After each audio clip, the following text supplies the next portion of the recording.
Oxidation bond, that is stabilization bond या फिर symbiotic bond. ठीक है, तो ये क्या होता है वो देखते हैं।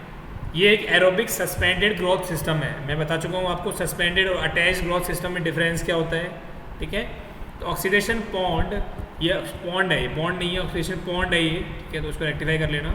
Oxidation bond is in the open flow through an earthen channel which provides comparatively long detention time।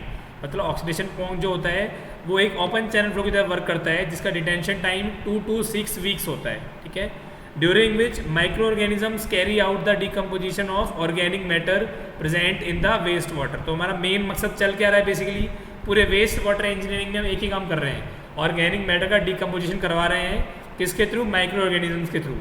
लेकिन बात करते हैं सेकेंडरी ट्रीटमेंट की, तो सेकेंडरी ट्रीटमेंट के अंदर डिजोल्व ऑर्गेनिक मैटर है जिसका हम क्या करा रहे हैं, डिकम्पोजिशन करवा रहे हैं। ठीक है, क्लियर हो गया। नीचे चलते हैं। It is the pond special type of, in this ponds special type of relationship exist between algae and aerobic microorganisms.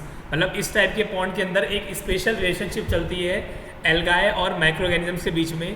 ठीक है, तो होता क्या है, एल्गाए जो होता है वो फोटोसिंथेसिस के दौरान ऑक्सीजन गैस यूटिलाइज करता है, ऑक्सीजन गैस छोड़ता है, प्रोड्यूस करता है, और जो कि oxygen gas aerobic micro organisms क्या करते हैं, कंज्यूम करते हैं। कंज्यूम करने के बाद वो क्या करते हैं, वो डिकम्पोजिशन करते हैं और बायोमास का निर्माण करते हैं। बायोमास मतलब बेसिकली मेरे माइक्रो ऑर्गेनिजम्स। ठीक है, मैंने क्या बताया आपको, इस टाइप के पॉन्ड के अंदर स्पेशल टाइप की क्या चलती है, टेक्निक चलती है, रिलेशनशिप चलती है किसके बीच में, एल्गाए और माइक्रो ऑर्गेनिजम्स के बीच में। तो एल्गाए क्या करते हैं, फोटोसिंथेसिस के दौरान ऑक्सीजन गैस प्रोड्यूस करते हैं। ठीक है, जो कि यूटिलाइज की जाती है किसके द्वारा, एरोबिक माइक्रो ऑर्गेनिजम्स के द्वारा यूटिलाइज की जाती है। ठीक है, leading during formation of biomass. ठीक है, तो उससे क्या होता है, बायोमास का निर्माण होता है। मैं बता चुका हूँ वो बायोमास क्या होता है। Biomass is a byproduct after decomposition of organic matter by the micro. बताया आपको बायोमास क्या होता है, biomass is a kind of byproduct after decomposition of organic matter which is completed by microorganisms. ठीक है, which in turn utilised by the algae as nutrient. जो कि आगे जो मेरा बायोमास बनता है, जो कि एल्गाए क्या करता है, उसको यूटिलाइज कर लेता है एज ए न्यूट्रिएंट या फिर एज ए एनर्जी सोर्स। ठीक है ना, तो जो बायोमास बनाया है मेरा माइक्रो ऑर्गेनिजम्स ने, उसको मेरा एल्गाए वापस से एज ए एनर्जी के तौर पर यूटिलाइज कर लेगा। ठीक है, इस तरीके की जो रिलेशनशिप को बोलते हैं हम क्या, सिम्बायोटिक रिलेशनशिप या फिर म्यूचुअल रिलेशनशिप। ठीक है ना, such type of relationship also exist between aerobic and anaerobic micro organisms. और इस तरीके की जो रिलेशनशिप है वो एरोबिक और नॉन एरोबिक और एनारोबिक माइक्रो ऑर्गेनिज्म बीच में भी चलती है। Anaerobic micro organism produces gases during decomposition at digested to the surface get utilized as energy by aerobic microorganisms। इसका मतलब क्या हो गया कि जो एनारोबिक माइक्रोऑर्गेनिजम्स होते हैं वो गैसेस प्रोड्यूस करते हैं। ठीक है ना, वो गैसेस प्रोड्यूस करते हैं ड्यूरिंग डिकम्पोजिशन। ठीक है ना, जो कि डाइजेस्ट होकर कहाँ पर आ जाती है, सरफेस पे आ जाती है, और वो एरोबिक माइक्रो ऑर्गेनिज्म की द्वारा यूटिलाइज कर ली जाती है। ठीक है, और इनके थ्रू बायोमास जो फॉर्म होता है, ठीक है ना, वो कौन करता है, एरोबिक डिकम्पोजिशन करता है। ठीक है, तो मतलब ये क्या है, एक दूसरे के ऊपर डिपेंड है, ये रिलेशनशिप एक दूसरे के ऊपर डिपेंड है। ठीक है, मैंने क्या बताया आपको कि एक रिलेशनशिप हमारे कहाँ पर चल रही थी, ऊपर चल रही थी एल्गाए और माइक्रो ऑर्गेनिजम्स के बीच में। एक रिलेशनशिप चल रही है कहाँ पर, एरोबिक माइक्रो ऑर्गेनिजम्स और एनारोबिक माइक्रो ऑर्गेनिजम्स के बीच में। तो एनारोबिक माइक्रो ऑर्गेनिजम्स क्या करते हैं, गैसेस प्रोड्यूस करते हैं डिकम्पोजिशन के दौरान, जो कि डाइजेस्ट होकर सरफेस पर आ जाती हैं, और वो एरोबिक माइक्रो ऑर्गेनिजम्स के द्वारा as a energy source utilize कर ली जाती हैं। ठीक है ना, और जो बायोमास फॉर्म होता है वो किसके दौरान होता है, मेरा एरोबिक डिकम्पोजिशन के दौरान होता है। ठीक है,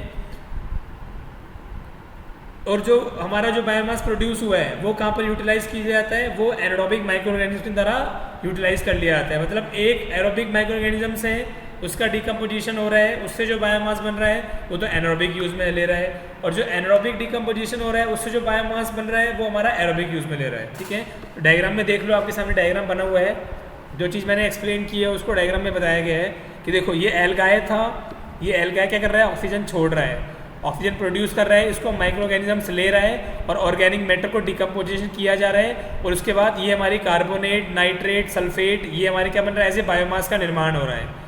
ये मेरा एरोबिक जोन है पूरा, क्योंकि यहाँ पर ऑक्सीजन इजिली मिल पाएगी, यहाँ पे ऑक्सीजन हमको इजिली मिल पाएगी, तो ये मेरा क्या हो गया, एरोबिक जोन हो गया, ठीक है। उसके बाद ये क्या है, organic acids and other reduced compounds of carbon, nitrogen, phosphorus and sulphate, और इसको हम क्या बोलते हैं पूरे जोन को, फैक्यूलेटिव जोन या फैकल्टेटिव जोन। फैकल्टेटिव जोन मतलब जहाँ पे एरोबिक और एनारोबिक दोनों रिएक्शंस कंप्लीट होती हैं, ठीक है। और जो लास्ट मेरा जोन है वो है मेरा एनारोबिक जोन, यहाँ पर ओनली एनारोबिक रिएक्शंस कंप्लीट होती हैं, यहाँ पर ओनली एनारोबिक बैक्टीरिया कंप्लीट होते हैं, जो कि अपना बाय प्रोडक्ट क्या बनाते हैं, गैसेस के तौर पे बनाते हैं, दैट इज CO2 और CH4, ठीक है। आगे चलते हैं, देखो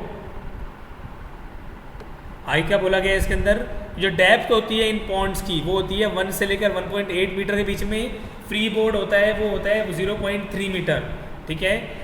उसके बाद जो लेंथ टू विड्थ रेशो होता है जो कि 2 रखा जाता है। उसके बाद area of each unit is in the range of 0.5 to 1 hectare. Organic loading rate depend करती है टेम्परेचर, लोकेशन का टेम्परेचर क्या है, पॉन्ड के लोकेशन का टेम्परेचर क्या है, ठीक है ना। तो ये हमारे सामने लैटीट्यूड के रेस्पेक्ट में ऑर्गेनिक लोडिंग रेट दी हुई है, आपको इसको याद नहीं रखना है, ये बहुत कम एग्जाम में काम आती है, आपको डायरेक्ट ऑर्गेनिक लोडिंग रेट दी होगी। हो सकता है ES के एग्जाम में आपको ऑर्गेनिक लोडिंग रेट नहीं दी हो, लैटीट्यूड दिया हो, ठीक है, बट आपके सेमेस्टर एग्जाम में डायरेक्ट आपको ऑर्गेनिक लोडिंग रेट दी जाएगी। BOD रिमूवल एफिशिएंसी होती है इस पॉन्ड की 99%, और जो पैथोजेनिक बैक्टीरिया होते हैं उनकी एफिशिएंसी होती है रिमूवल की 98 to 99%।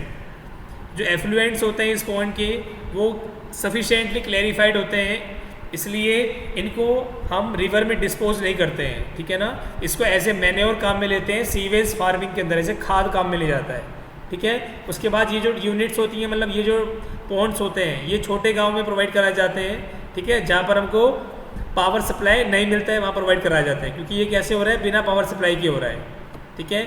Overloading at these ponds results in odour problem, ज़्यादा अगर आप लोडिंग कर देंगे तो वहाँ पर ऑर्डर प्रॉब्लम हो जाएगी, गंदगी की प्रॉब्लम हो जाएगी, ठीक है, स्मेल चालू हो जाएगी, ठीक है, which is avoided by adding sodium nitrate. तो अगर मान लो स्मेल आना चालू हो जाती है तो उसको हम सोडियम नाइट्रेट की हेल्प से दूर कर देंगे, जो कि ऑक्सीडाइजिंग एजेंट का काम करता है और न्यूट्रिएंट का काम भी करता है, किसके लिए, एल्गी के लिए।